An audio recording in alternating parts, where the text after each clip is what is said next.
तो नमस्कार, मैं ज्ञानेश्वर तोरकर आप सबका वेडनेसडे चैट में स्वागत करता हूँ। आज हमारा 13वां बुधवार है और आज हम एक नई दुनिया में जाने वाले हैं। एक नया दुनिया हमारे लिए ओपन होने वाली है। सबसे पहले मैं मिशन यहाँ पे क्रिएट करने वाला हूँ। टीम माय पॉसिबिलिटी एक ऐसी टीम है पूरे दुनिया में डायरेक्ट सेलिंग इंडस्ट्री में जो हमारे कुछ मूल्यों को लेकर मिशन और विजन पर काम करने के लिए प्रतिबद्ध है। और हमारा मिशन है संभावनाओं के द्वारा लोगों को उनके जीवन में ताउम्र आनंदी और उत्साही बने रहने के लिए मदद करें, ताकि वो उनके आसपास एक ऐसा वातावरण तैयार कर सके जिससे पूरी दुनिया संभावनाओं में जीने लगे। अगर आप भी इस तरह की जिंदगी जीना चाहते हो तो मैं आपको इस मिशन का हिस्सा बनने के लिए आमंत्रित करता हूँ। इस महान कार्य में योगदान देने के लिए आमंत्रित करता हूँ। मेरा नाम ज्ञानेश्वर सुमन तुकाराम दोरकर है और मैं एक पॉसिबिलिटी इन्वेंटर हूँ और संभावना में जीने वाला हमारा एक ग्रुप हम फाउंड करके लोगों की सेवा में लगे हुए हैं। आज का जो हमारा बुधवार है दोस्तों, आज हम बात करने वाले हैं वर्ल्ड ऑफ परफॉर्मेंस के बारे में।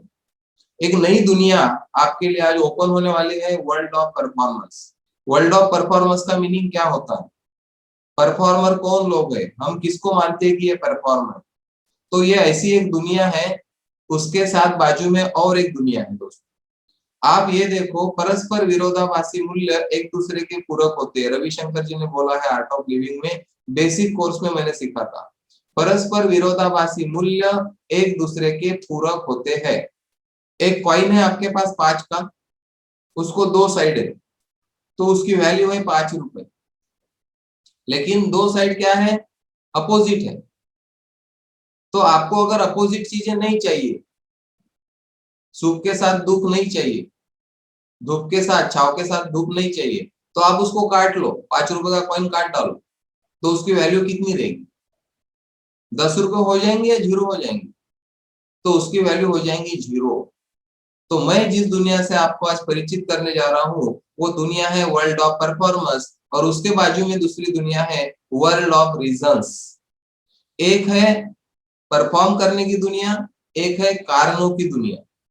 तो आप एक समय में एक ही दुनिया में रह सकते हो, या तो आप परफॉर्म कर सकते हो या तो आप कारण दे सकते हो। एक बार आप दो दुनिया में नहीं रह सकते। जो लोग परफॉर्मेंस करने की दुनिया में है, परफॉर्मर है, वो लोगों की लैंग्वेज भाषा भी अलग होती है। जो लोग कारण देने वाली दुनिया में है उनकी भाषा भी अलग होती है, भाषा में भी डिफरेंस होता है। तो परफॉर्मेंस करना एक अलग बात है, रिजल्ट देना एक अलग बात है, और ये दो तलवारें एक मैन में कभी रहती नहीं। एक समय में आप एक ही कर सकते हो। आप खुद को अभी इसी वक्त ऑब्जर्व करना शुरू करो कि आप परफॉर्म कर रहे हो या रिजल्ट दे रहे हो आपकी दुनिया में। आपका बिजनेस अगर बहुत अच्छे तरीके से चल रहा है तो आपका परफॉर्मेंस उस लेवल पे हो रहा होगा, या बिजनेस नहीं चल रहा है तो शायद आप कहीं कारणों में अटके हैं आपकी जिंदगी में। हर चीज के लिए कहीं रीजंस आगे आ रहे हैं। तो रीजंस अगर है तो आप परफॉर्म नहीं कर रहे, और परफॉर्म कर रहे तो आपके पास रीजंस नहीं है। ऐसा हमारा एक प्लेटफॉर्म दोस्तों हमको यहाँ पे आज मिला हुआ है। एक उदाहरण आपको मैं देना चाहूंगा। आपको खुद को हर बार पूछना है, मैं अर्थ पे हूं या मार्स पे? मैं अर्थ पे हूं या मार्स पे? आपको अगर गरम तेल में तड़का लगाना है, तेल गरम करना है और उसमें तड़का लगाना है राई का, तो आप वो तड़का कहाँ लगा पाओगे? अर्थ पे लगा पाओगे या मार्स पे लगा पाओगे? तो उसका आंसर है अर्थ पे लगा पाओगे, क्योंकि अग्नि जलने के लिए ऑक्सीजन की जरूरत होती है जो अर्थ पे है, मार्स पे नहीं है। तो आप जब जब रिजल्ट देते हो तो आप मार्स पे रहते हो, और जब जब परफॉर्म करते हो तो आप अर्थ पे रहते हो। और ऐसा तो होगा नहीं कि आप एक बार अर्थ पे और मार्स पे एक ही बार रहोगे। एक पैर आपका अर्थ पे है और एक पैर आपका मार्स पे है, ऐसा कभी होगा नहीं। तो ये चीज हमको आज बहुत गहराई से समझना है कि मैं अर्थ पे हूं या मार्स पे हूं। मेरे जिंदगी में तड़का लग रहा है क्या? मुझे प्रॉपर ऑक्सीजन मिल रहा है क्या? मुझे मतलब मेरे लाइफ को, मेरे परफॉर्मेंस की ऑक्सीजन की मैं बात कर रहा हूँ, मैं शरीर के ऑक्सीजन की बात नहीं कर रहा हूँ। तो ये परफॉर्मेंस करने के लिए मुझे किन किन चीजों की जरूरत है, वो हम आज यहाँ पे थोड़ा देखेंगे। आप थोड़ा ऑब्जर्व करिए, जितने भी लोग परफॉर्मर है, कौन लोग है परफॉर्मर? आपके सामने कौन से नाम आते हैं? सचिन तेंदुलकर का नाम आएगा, लता मंगेशकर का नाम आएगा, जाकिर हुसैन का नाम आएगा। जितने भी लोग परफॉर्मर है, जो डांसर है, अलग अलग प्रोग्राम में हमको टीवी पे हम देखते हैं, सिंगर है, प्लेयर्स है, ओलंपिक आप देखते हो उसमें जो प्लेयर रहते, वो सब लोग क्या है, परफॉर्मर है, वो परफॉर्म कर रहे हैं उनकी जिंदगी। अभी कुछ दिन पहले मैंने बात सुनी, ओलंपिक में किसी लड़के ने 11 मेडल्स लिए, मुझे डिटेल में स्टोरी मालूम नहीं, और उसके पत्रकार लोगों ने जब मुलाकात लिया दोस्तों, तो किसी पत्रकार ने बोल दिया उसको कि आज का दिन आपके लिए कितना लकी है। उसको इतना गुस्सा आ गया एक प्रकार का, उसने बोला क्या आपको पता है ये 11 गोल्ड मेडल लेने के लिए मैंने क्या क्या किया? उम्र के 5वें 6वें साल से मैं 15-15 20-20 घंटे पानी में रहता था। जब बच्चे खेलते थे, जब बच्चे आइसक्रीम खाते थे, टीवी देखते थे, मैं पानी में रहता था। ये ओलंपिक के 11 जो मेडल मुझे मिले हैं, वो मेरे लक से नहीं मिले थे। मेरा लक मैंने तैयार किया है मेरी मेहनत से। 1 सेकंड का जो परफॉर्म होता है ना दोस्तों, 1 मिनट का एक आधा कोई परफॉर्म होता है, उसके पीछे कितनी मेहनत रहती है वो सिर्फ उसी व्यक्ति को पता है, होता है, बाकी किसको पता नहीं होता। अब हमने जूम मीटिंग स्टार्ट की है, डेमो स्टार्ट किए। अमोल सर ने बोला है कि मुझे पता है कि मैं कितने दिन से वो पीपीटी पे काम कर रहा था, रात दिन बैठ के, और जब ये तैयार हुआ तो डेमो तो 1 घंटे में, 1.25 घंटे में हो जाता है, लेकिन उसके पीछे जो तैयारी लगती है ना, वो बहुत ज्यादा लगती है। 3 घंटे की हम फिल्म देखते हैं, वहां पे हम परफॉर्मेंस देखते हैं, एक टिकट फाड़ के टॉकीज में जाके बैठ के देख के आते हैं और कमेंट्स करते हैं। लेकिन आपने कभी उनका लाइव देखा होगा, जो एक्टर्स लोग रहते हैं, तो हम कल्पना भी नहीं कर सकते दोस्तों, कल्पना भी नहीं कर सकते वो जितनी मेहनत लेते हैं ना रात दिन, हम कल्पना भी नहीं कर सकते। टेम्परेचर रहो, कोई कुछ मतलब रीजंस रहते ही नहीं उनके पास। ऐसे लोगों के लाइफ अगर आप पढ़ोगे तो आपको पता चलेगा कि किस किस सिचुएशन में वो लोग परफॉर्म करते हैं। एक श्रीदेवी का मैंने मुलाकात सुनी थी या कुछ तो भी, कि उनका एक गाना था मिस्टर इंडिया फिल्म का, तब उनको 103 टेम्परेचर था और उन्होंने बारिश में गाने की शूटिंग की थी। कितना कमिटमेंट रहता दोस्तों हमारे बिजनेस के प्रति, हमारे पैशन के प्रति। तो जो भी लोग पैशनेट है हमारे किसी चीज के लिए, तो वो लोग 100% अपना देते हैं, परफॉर्मर होते हैं। तो ऐसे लोगों को आप हर रोज देखते हो टीवी में, अखबारों में, अपने इर्द गिर्द, और आप में भी बहुत सारे लोग हैं जूम पे यहाँ पे बैठे हुए कि जो अनस्टॉपेबल है, परफॉर्म कर रहे हैं। रीजंस नाम की चीज है ही नहीं। रीजंस आते कहां से है? जब भी हमारा फोकस ढल जाएगा, रीजंस बीच में आ जाएंगे। लेकिन अगर आपका फोकस तय है, और मैं हर बार बोलता हूं कि मेरा सपना सिर्फ अगर 5 लाख कमाने का है, तो आज मैं घर पे बैठ सकता हूँ। मुझे मालूम है आप में से बहुत सारे लोग हैं जो अब रुकने वाले नहीं है, तो मैं सेटल हो सकता हूँ। 5 लाख कोई छोटी अमाउंट नहीं होती, मेरा बहुत अच्छे से गुजारा हो जाएगा। 5 लाख में बहुत अच्छे से गुजारा हो जाएगा। लेकिन अभी मैं जो कुछ भी कर रहा हूँ, मुझे तो बेनिफिट मिलने वाला है, वो बाय प्रोडक्ट है, उस वो डिफॉल्ट मोड है, उसके लिए कुछ करना नहीं पड़ता। लेकिन पूरी टीम किस तरह से एक्टिव रहे, पूरे टीम को हम किस तरह से एक जगह पे बांध के रखे, टीम की जरूरतें क्या है, आज की सिचुएशन क्या है, ये मेरा ब्रेन पैटर्न मैंने तोड़ा है। मैं अवॉइड करता था, इन चीजों को टालता था, लेकिन जिस दिन मैंने डिसीजन लिया कि नहीं यार अब बहुत हो गया, टालने से नहीं जमेगा, मैंने टाल भी दिया होता तो मेरे को थोड़ा कम फर्क पड़ता, लेकिन मेरी टीम को बहुत ज्यादा फर्क पड़ता, क्योंकि बाकी लोग जिस तरह से वर्क कर रहे हैं इस प्लेटफॉर्म पे, और सिचुएशन के हिसाब से हमको ढालना पड़ता ही है, नहीं तो हम बहुत पीछे गिर जाएंगे। यही मैंने बोला था शुरुआत में जब हमने इस तरह के प्रोग्राम स्टार्ट किए और जूम के मीटिंगें स्टार्ट की। तो मैं आज आपको इनवाइट कर रहा हूँ सब लोगों को कि हमने जो ये जूम के डेमोन्स्ट्रेशन स्टार्ट किए हैं, आप खुद से एक सवाल पूछो, आप कितनी ईमानदारी से इसका फायदा उठा रहे हैं?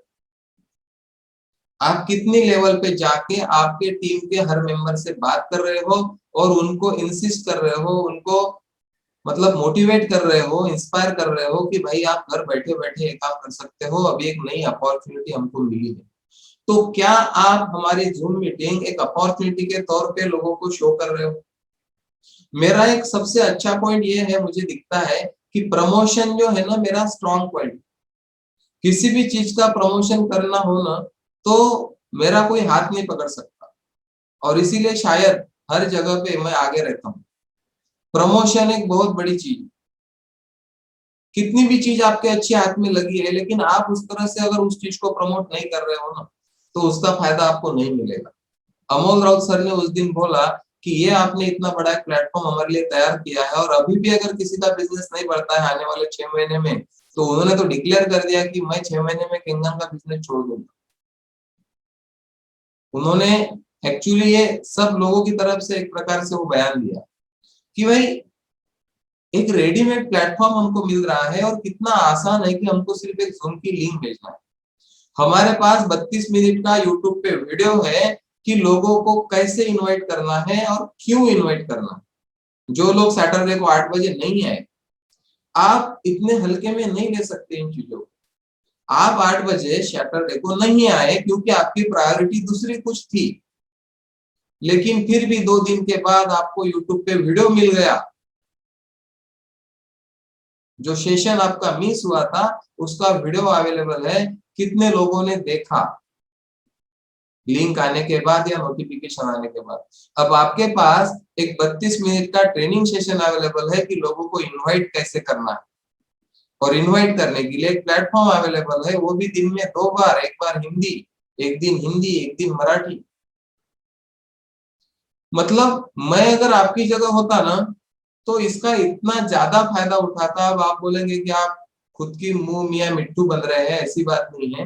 मैं आपको उस चीज के लिए जगाना चाहता हूं कि आप किस लेवल पे इस चीज को देख रहे हो।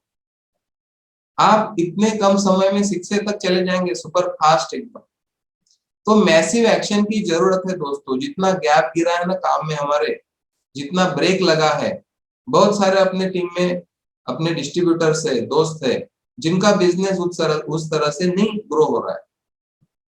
तो बाहर तो कुछ मिसिंग होता ही नहीं, मिसिंग होता है मेरे अंदर। मुझे देखना है कि क्या मिसिंग हो रहा है। मैं राइट रॉन्ग की बात नहीं कर रहा हूँ, कि क्या चीज कमी है जो मुझे डालूंगा मैं उसमें तो मजा आ जाएगा। तो आज वर्ल्ड ऑफ परफॉर्मेंस की दुनिया में मैं आपसे एक सवाल पूछना चाहता हूं कि आप कितने फोकस्ड हो केंगन को लेके, कितने फोकस्ड हो करियर को लेके केंगन के प्लेटफॉर्म पे, कितने फोकस हो आपने जो गोल लिया। हम बोल रहे हैं 100 से कैसे होंगे, 101 से कैसे होंगे, 101 ऑफिसेस कैसे होंगे, क्या मैं अकेला करूंगा? मैं कर ही नहीं सकता, मैं कुछ भी नहीं कर सकता। आप सब लोग हैं, आपकी वजह से वो होने वाला है। तो आपको हर एक को अपने टीम का हीरो बनना है। आपके टीम के लिए आप ही हीरो हो। आपका परफॉर्मेंस देख के आपकी टीम मोटिवेट होती है। मेरा परफॉर्मेंस देख के सब टीम मोटिवेट नहीं होंगी। जितने मेरे डायरेक्ट लोग हैं ना वो मोटिवेट होंगे, लेकिन आपके डायरेक्ट, उनके डायरेक्ट जो लोग हैं उनको आपका मोटिवेशन चाहिए। उनको आप क्या परफॉर्म कर रहे हैं उसकी जरूरत है। आजकल हम इतने एंगेज हो चुके हैं, ऑनलाइन पे बहुत सारे कोर्सेज चल रहे हैं या यूट्यूब पे या सब तरह के प्रोग्राम चल रहे हैं, और हर मोटिवेशनल स्पीकर अपने प्रोग्राम यूट्यूब पे अपलोड करता है, डालता है। तो ऐसा जरूरी नहीं है कि कोई प्रोग्राम है और हमने उसी समय में देखना जरूरी है। अब बहुत लोगों की जमलिंग हो गई, बहुत सारे प्रोग्राम वो कर रहे हैं यूट्यूब पे, तो अपने डेमो को वो अपसेंट रह रहे। तो भाई अपना करियर क्या है? अगर हमारा करियर किंगन वाटर है तो वो प्रोग्राम हमारा नॉलेज बढ़ा रहा है, हमको मोटिवेट कर रहा है, बहुत अच्छी बात है और वो करना ही चाहिए। हम उसी के पक्ष में हैं, क्योंकि लर्निंग के बगैर अर्निंग तो होने वाला नहीं। लेकिन हम 24 घंटे लर्निंग लेते रहेंगे और हमारा जो काम है वही नहीं करेंगे तो घर में पैसा कैसे आएगा। तो आपको प्रायोरिटी सेट करनी जरूरी है। मैं हर बार बोलता हूँ कि प्रायोरिटी सेट करने में जब गड़बड़ हो जाती है तब हम आगे नहीं बढ़ पाते। तो ट्रेनिंग एक आपकी प्रायोरिटी है। केंगन के अपने डेमोन्स्ट्रेशन जूम मीटिंग पे वो भी आपकी प्रायोरिटी है। लेकिन पहले क्या है, सेकंड नंबर पे क्या है, थर्ड नंबर पे क्या है, ये सेट करना पड़ेगा। अगर इतनी मेहनत से आपके लिए प्लेटफॉर्म रेडी हुआ है तो उसका जितना गन्ने में से आप रस निकाल सकते हो, क्योंकि 4 दिन के बाद लॉकडाउन खुल जाएगा तो ये जूम मीटिंगें बंद कर देंगे हम। फिर आपको और इंडिविजुअल जाके हर जगह पे डेमोस करने पड़ेंगे। तो 4 दिन में लॉकडाउन अगर खुल गया तो जिन लोगों ने परफॉर्म किया, सीरियसली काम किया, उन लोगों का काम बढ़ जाएगा। वो 5, 50, 100 लोगों तक पहुंच जाएंगे, दूर दूर के लोगों तक, और उनको डेमोन्स्ट्रेशन दे देंगे जूम के प्लेटफॉर्म पे। और बाकी लोग बोलेंगे कि यार मैंने तब वो किया नहीं और अब तो डेमो हुए नहीं। फिर आप बोलोगे कि सर जूम पे डेमो अब और कब स्टार्ट करते, क्योंकि मैं भी लॉकडाउन खुल गया तो हर रोज तो डेमो नहीं कर पाऊंगा यहाँ। तो मेरा आपको इनविटेशन है दोस्तों कि आप कितना गंभीर हो, कितने फोकस हो, कितना कंसिस्टेंसी है, प्रायोरिटी कितनी सेट होती है। और ये जब नहीं होती ना, इसका मीनिंग इतना ही है कि हमारा अवेयरनेस थोड़ा और कम गिर रहा है। देखो, सिर्फ विजुअलाइज करने से, लॉ ऑफ अट्रैक्शन से बातें नहीं बनती। उसके साथ हमारा जो सबकॉन्शियस है, उसकी जो फ्रीक्वेंसी है, वो फ्रीक्वेंसी तक जाने के लिए हमको काम भी करना होता है। और मुझे तो ऐसा लगता था, आज भी लगता है आज के बाद, कि हर मीटिंग में हमारा 100 का आंकड़ा नीचे आना ही नहीं चाहिए, नीचे आना ही नहीं चाहिए। जो भी लोग आए उनको पता चले कि 100 कंप्लीट हो गए तो उनको कैसा मैसेज जाएगा। जो भी लोग देर से आएंगे तो वो देखेंगे कि 100 कंप्लीट है, वो दूसरे दिन जल्दी ज्वाइन हो जाएंगे आपकी जो लिंक है वो मिलने के बाद। आपने लोगों को थोड़ा ट्रेनिंग भी देना चाहिए। जूम पे जो लोग आ रहे हैं, कंफर्मेशन जो दे रहे हैं, उनको आपने बोलना चाहिए, उनके साथ एक क्रिएशन करना चाहिए कि सर ये बहुत इंपॉर्टेंट टॉपिक है जिसके लिए मैं आपको इनवाइट कर रहा हूं। आप प्रेजेंटेबल मोड में जूम पे आइए, आपको लोग देखते हैं सर। ये यूट्यूब पे भी अपलोड हो सकता है, पूरी दुनिया आपको देखेंगी। अभी हम देख रहे हैं कि कुछ लोग खाना खाते खाते अपना डेमोन्स्ट्रेशन कर रहे हैं, क्योंकि उनको किसी ने बोला नहीं कि किस तरह से करना चाहिए। कुछ लोग बनियान पे बैठे हैं, कुछ लोग तो मतलब मैं बोल नहीं सकता। कल हमने देखा, कल की शाम की जूम मीटिंग में, मैं वो बयान नहीं करूंगा आपके सामने इस प्लेटफॉर्म पे। तो ये गलती वो लोगों की नहीं, ये गलती है हमारी कि हमने उनको इनवाइट करते वक्त उनके साथ क्रिएट नहीं किया, वैल्यू क्रिएट नहीं की उस चीज की। एक तो वीडियो ऑफ करके तो हम कुछ कर सकते हैं ना। तो आपको देखो, छोटी छोटी बातें हैं। आप उनको बोल सकते हैं कि अगर सर आप कुछ पर्सनल काम में एंगेज है तो आप वीडियो ऑफ करके ये जूम मीटिंग सुनना। आपको ये मालूम होना चाहिए कि जो प्रोस्पेक्ट को आप बुला रहे हो, वो जूम मीटिंग, उसका कुछ ट्रेनिंग तो हुआ नहीं ना सामने वाले व्यक्ति का। वो कोई प्रोफेशनल व्यक्ति नहीं है, वो कोई हर रोज जूम मीटिंग करने वाले लोग नहीं है। तो आपका काम है कि सर आपके मोबाइल में जूम है क्या, आप हैंडल करते हैं क्या, इसके पहले कभी आपने जूम मीटिंग की है क्या, और जो अपना स्पीकर होता है वो कैसे म्यूट करके रखना है, वीडियो कैसे ऑन ऑफ होता है, और टाइम पे आना है, पूरे समय अटेंशन देके रखना है, पूरे फैमिली के साथ देखना है। ये चीजों पे हमको सर काम करना हो तो आउटपुट ज्यादा निकलेंगे। माइक्रो प्लानिंग हम बोल सकते हैं इसको, माइन्यूटली ऑब्जर्व करना होगा। नहीं तो हम लोगों को बोलते जा रहे, लोग आ रहे, मीटिंगें कर रहे और जा रहे। तो देखो, आप भी समय दे रहे हैं, कस्टमर भी समय दे रहा है, सामने वाला व्यक्ति आपके कहने पे। तो वो समय का पूरा निचोड़ हम कैसा ले सकते हैं। जो लोग परफॉर्मर होते हैं वो बारीक बारीक चीजों पे काम करते हैं, छोटी छोटी चीजों पे काम करते हैं, छोटी छोटी चीजों पे। डांस इंडिया डांस वगैरह ऐसे कुछ कुछ प्रोग्राम रहते हैं ना, आप देख के हैरान हो जाते हो उनका परफॉर्म देख के। उसके पीछे उनकी कितनी प्रैक्टिस रहती, वो कितनी रिस्क लेते वो परफॉर्म करने के लिए। और हर परफॉर्मर को दोस्तों एक मेंटोर होता है, एक गुरु होता है, एक कोच होता है। आज मैं आपको पूछ रहा हूँ, आपका गुरु कौन है, आपका कोच कौन है, आपका मेंटोर कौन है? आप तुरंत बोल दोगे कि मेरे अपलाइन मेरा मेंटोर है। वो तो बाय डिफॉल्ट मिल गया और वो होना भी चाहिए, लेकिन क्या आप कोचेबल हो? खुद से एक सवाल पूछो कि सामने वाला आपकी अपलाइन, मैं बोलूंगा आपकी एक्टिव अपलाइन, अगर आपसे कुछ बोल रही है तो क्या आप जैसे का वैसा एक्सेप्ट कर रहे हो, या अपने को जो अच्छा लगता है उतना ही एक्सेप्ट कर रहे, बाकी का छोड़ दे रहे? नेटवर्किंग में ऐसा बोलते हैं कि ऊपर से सुनना है और नीचे देना है, खुद का दिमाग लगाना नहीं है। ऐसा हम हर बार बोलते हैं, क्योंकि उन्होंने पापड़ बेले हैं, उन्होंने वो एक्सपीरियंस लिए हुए हैं। तो वो जो बोल रहे हैं ना, वो डायरेक्ट ले लेना है बस। हाँ, बिल्कुल ही कुछ अवैधानिक बात कर रहे होंगे तो वो अलग बात, जो बिल्कुल ही पटने जैसी नहीं होंगी, तो आप क्रॉस चेक करो और अपलाइन पे जाओ और एक्टिव अपलाइन को पूछो अगर ऐसा कुछ हो रहा है। लेकिन दोस्तों, हमारा टीम माय पॉसिबिलिटी का जो मिशन है ना, मैं मतलब आपको बोल नहीं सकता अभी शब्दों में, आने वाले समय में ये कहां तक जाएगा और पहुंचाने वाले आप लोग। मैंने तो एक थॉट आपके बीच में रखा, मुझे कोई उसका क्रेडिट नहीं चाहिए। मैंने थॉट रखा आपके बीच में कि भाई संभावना में जीने से आदमी आनंदी और उत्साहित रह सकता है। तो सबसे पहले तो मैं पॉसिबिलिटी में रहूंगा हर क्षण, मैं खुश रहूंगा, मैं आनंदी रहूंगा, मेरा इम्प्लीमेंटेशन का स्पीड प्रॉपर होगा, मैं फोकस्ड होऊंगा, मेरी कंसिस्टेंसी होगी।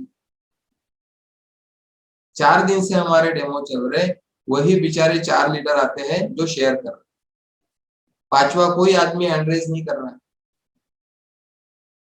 क्यों हम खुद को थोड़ा पीछे रखते हैं? एनालिसिस करना पड़ेगा, जरूरत है उसकी। हमारे क्या ब्लॉकेजेस हमको रोक रहे हैं? इतना बड़ा समंदर है, एनर्जी का प्लेटफॉर्म है, तो इतने बड़े समंदर में हम क्यों चमचे से पानी पी रहे, हम क्यों लोटा भर के ले रहे?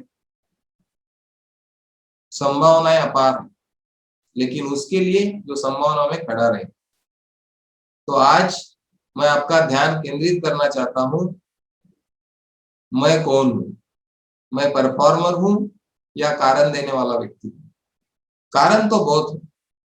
आप एक बार अर्थ पे रह सकते या मार्स पे रह सकते, और अगर आपकी जिंदगी को तड़का चाहिए तो आपको अर्थ पे रहना जरूरी है, क्योंकि वहीं तड़का लग सकता है। तो आज के बाद अगर आपको सचमुच में चाहिए वो सक्सेस, 1 लाख रुपए रोज आपको चाहिए, और उसके साथ हेल्थ, उसके साथ नाम, इज्जत, सब चीजें चाहिए, और वेटर्स ने बोला है कि आप जब अमीर बनते हो तो आपकी तरफ से यूनिवर्स को गिफ्ट है वो। आपको अमीर इसलिए नहीं बनना है कि सिर्फ आप स्वार्थी हो, क्योंकि आप जब अमीर बनोगे तो आपसे जो 10, 50, 5 लोग समाज में इंस्पिरेशन लेंगे ना, तो वो पुण्य का काम।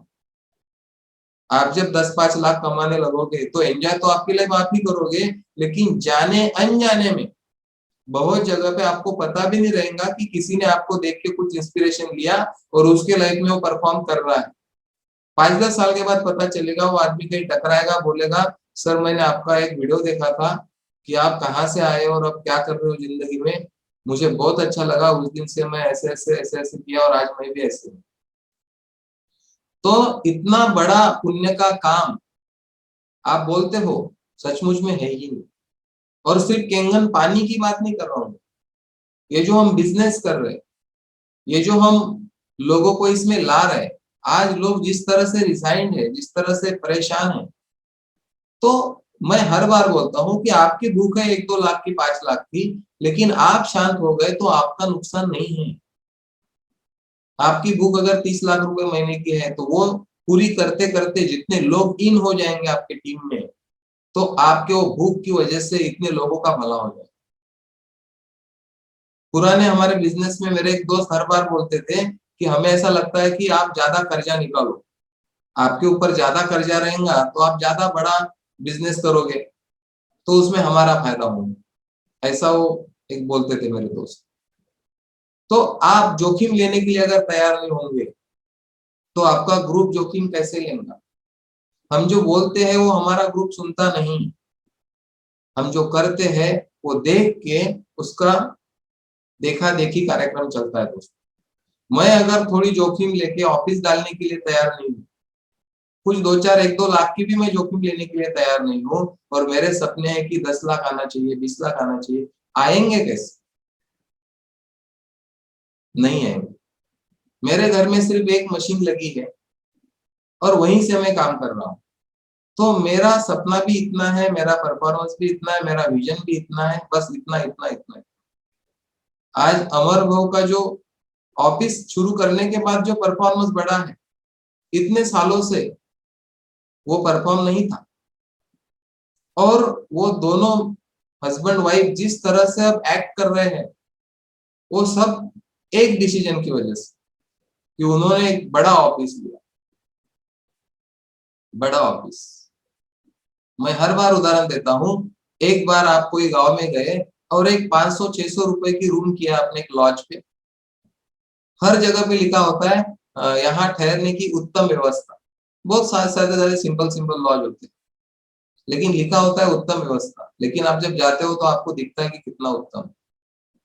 तो आप जब एक छोटी रूम में सोए हुए सिंगल बेड वाले,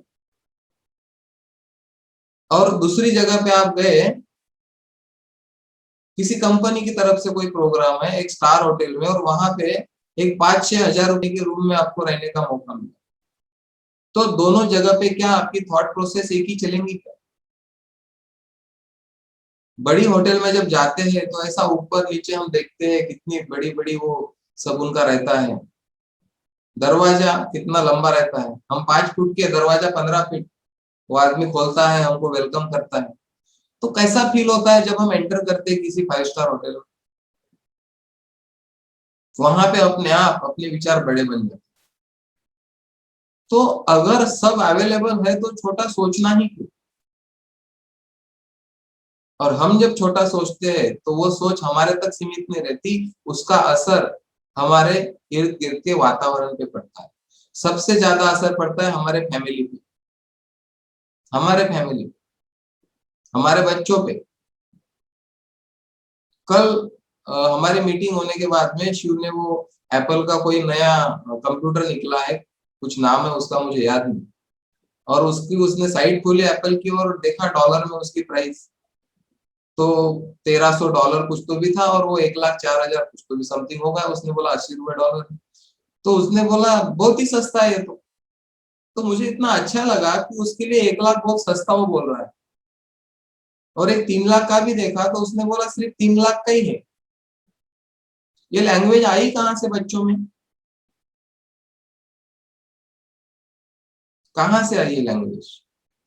हमारे घर में हम जब बातें करते हैं ऑफिस डालने के लिए, अगर हम पीछे आ रहे तो घर में भी उसका इम्पैक्ट है। लोग, बच्चों को मालूम है कि हमारे पिताजी को डालना है, हम बातें तो करते हैं लेकिन डाल क्यों नहीं रहे? अब मेरी बात ले लो, मैं ऑफिस डालने वाला था नया 682 बनने के बाद, क्योंकि 3,80,000 बोनस आ जाएगा तो मैं ऑफिस को लगा दूंगा, वाइफ का आईडी भी 1 हो जाए 6 से हो जाएगा, तो 190 और 380 पूरे 5.25-6 लाख में ऑफिस को लगाने वाला था। ये मेरा प्लान था, लेकिन प्लान के मुताबिक वो डिले हो गया, लेकिन मैं रुका नहीं। जो डेट मैंने फाइनल की थी नए साल में 7 जनवरी को हमारा ऑफिस शुरू हो गया। पैसा आता है, आपको लगता होगा 4-5 लाख आ रहे हैं, लेकिन उस तरह से वो जाता भी है, और जाना भी चाहिए। रोक के रखेंगे तो आएगा नहीं। तो पैसा जा रहा है, 2 लाख तक का तो मेंटेनेंस है अब पूरे फैमिली का और ऑफिस का सब पकड़ के, तो ये हो रहा है। तो मैं रुका नहीं, वहां से मैंने रास्ते निकाले, क्रेडिट कार्ड यूज किया, बजाज फाइनेंस यूज किया, कहीं से पैसे उधार लिए, लेकिन ऑफिस डाला। और मेरे लाइफ में जो ट्रांसफॉर्मेशन आया ये ऑफिस डालने के बाद, मेरे घर का जो वातावरण बदला ये ऑफिस डालने के बाद, मैं हैरान हूँ। हैरान हूं मैं खुद। अगर मैं ये कदम नहीं उठाता दोस्तों, तो आज इस तरह से हम जूम पे मिलते भी नहीं और ये एनर्जी लेवल नहीं रहती मेरे पास। मैं वही मेरे घर में एक बेडरूम में रहता और वहीं से लोगों से बातें करते रहता। लेकिन वातावरण का, दीवारें हमारे साथ बातें करती है, हमारे आजू बाजू की चीजें हमारे साथ बातें करती है, ऐसा नहीं कि नहीं करती। तो मैं आज आपको इतना ही बोलना चाहूंगा कि ये दो दुनिया होती है। एक होती है वर्ल्ड ऑफ परफॉर्मेंस की, एक होती है वर्ल्ड ऑफ बिजनेस की। हर बार अगर आप चाहते हो वो सब कुछ जो आपने लिखा होगा, सोचा होगा, बंगला चाहिए, गाड़ी चाहिए, फॉरेन टूर करना है, एसेट बना के जाना है बच्चों के लिए, दुनिया घूमनी है, बोलने से नहीं होगा, लिखने से भी नहीं होगा। उसके लिए परफॉर्मर बनना पड़ेगा और परफॉर्मर बनने के लिए किसी को गुरु चुनना पड़ेगा और ब्लाइंड फेथ उस पर डालना पड़ेगा। वो जो बोल रहा है वो सारी चीजें करनी होगी। Life is full of choice, life is yours. कर सकते हो, नहीं भी कर सकते हो, आपकी चॉइस है। 1 लाख में आप स्वस्थ बैठ सकते हो, 30 लाख के बाद भी आप परफॉर्म करते रहते सकते हो, क्योंकि लिमिट तो है नहीं। 1 करोड़ भी महीना आएगा तो क्या ज्यादा थोड़ी है। तो बांटो लोगों को, आपको जरूरत नहीं है तो कमाओ और बांटो। बड़े लोग क्या करते हैं? अभी सर ने बोला, बीएसआर सर की जो ट्रेनिंग चल रही है, उन्होंने वही बोला कि आप जब तक गिविंग करेंगे नहीं, परमार्थ करेंगे नहीं, बांटोगे नहीं, तो आपके पास उतना आएगा नहीं।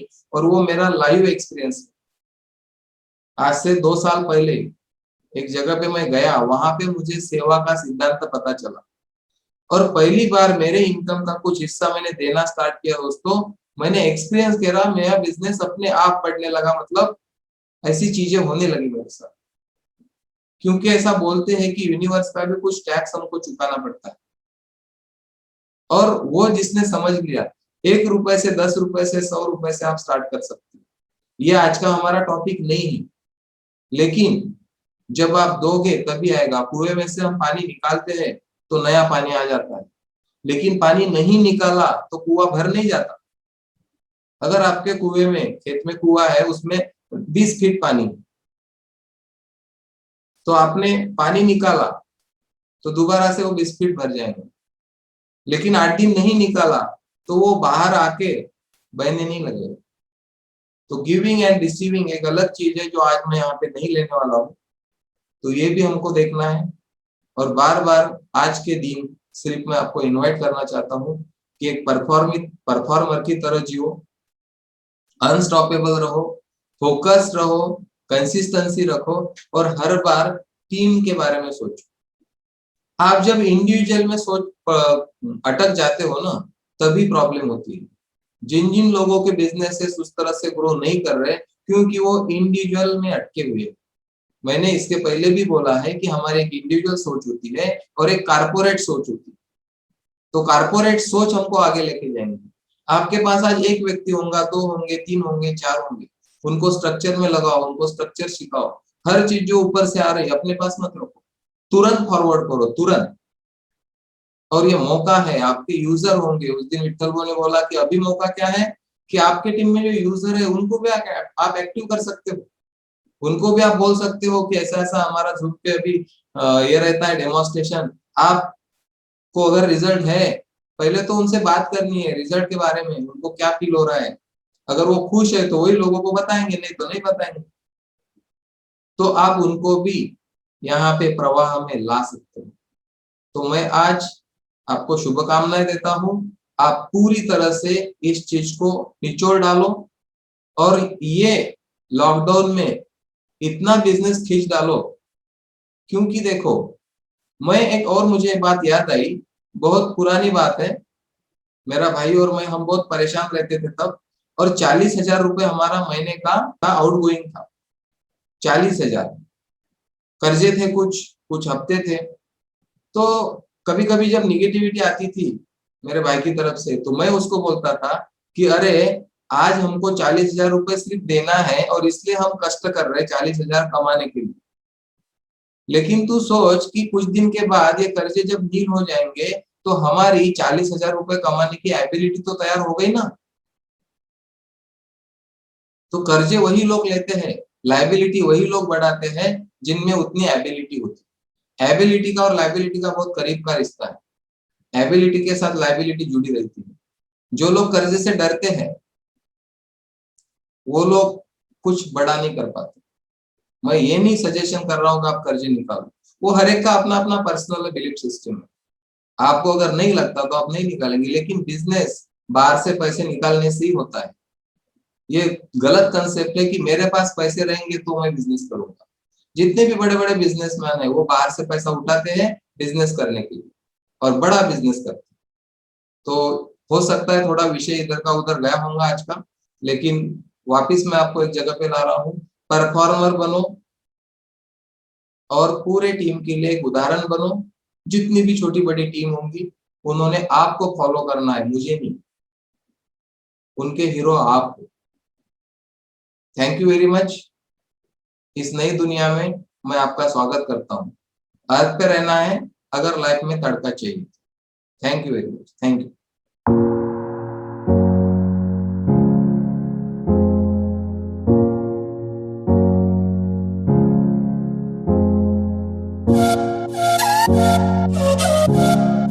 Thank you.